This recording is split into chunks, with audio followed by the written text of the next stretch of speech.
How to fix Gambler's Table is crashing on Steam.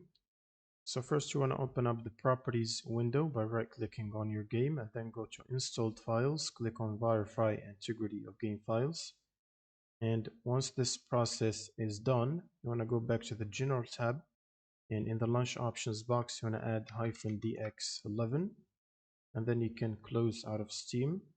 Now you want to open up a new browser tab and download and install the redistributables, the 86 and the 64-bit versions.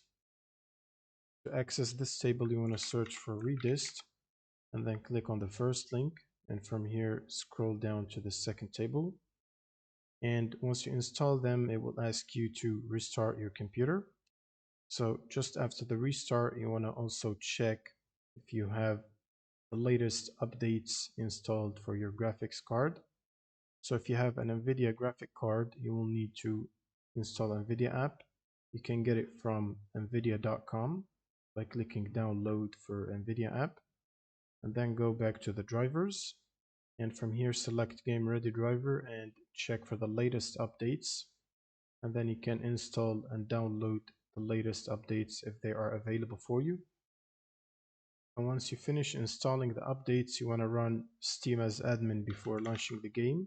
Right click on Steam and run as admin, and then open up the game again, and this should fix the crash issue. Thanks for watching and subscribe.